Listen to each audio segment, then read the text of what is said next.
Hello बच्चे, mummy की कहानियाँ चैनल में आप लोगों का स्वागत है। लोमड़ी की विफल योजना। बहुत समय पहले की बात है। एक घना जंगल था। उस जंगल में एक लोमड़ी रहती थी। वो बहुत ही चालाक थी। वो दूसरे जानवर के साथ छल करती थी और भोजन अर्जित करती थी। एक दिन उसे बहुत जोर से प्यास लगा और वो झील के पास पहुंची। झील के पास उसने देखा एक पत्थर पर बतख खड़ा हुआ है। बतख को देखते ही लोमड़ी मन में सोची, बतख अच्छा लग रहा था, मुझे इसे किसी तरह फंसाना चाहिए और खाना चाहिए। फिर उसने बतख से कहा, ओ मेरे प्यारे भाई बतख, आप कैसे हो? बतख ने मुंह फेर लिया।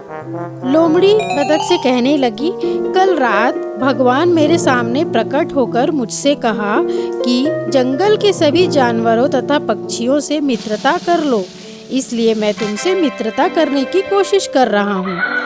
बतख ने कहा, क्या सच में भगवान ने ऐसा कहा? बतख लोमड़ी के चालाक इरादों के बारे में समझ गई।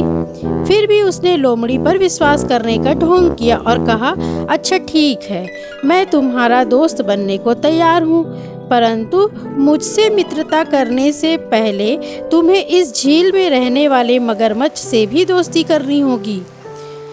रुको, मैं अभी मगरमच्छ को बुलाता हूँ। लोमड़ी डर गई और कहने लगी, अरे नहीं नहीं, मुझे कुछ जरूरी काम याद आ गया है, मैं फिर कभी आऊंगी।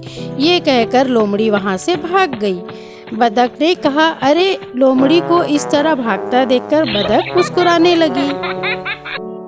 थैंक यू बच्चों। अगर वीडियो पसंद आया तो लाइक, सब्सक्राइब एंड शेयर।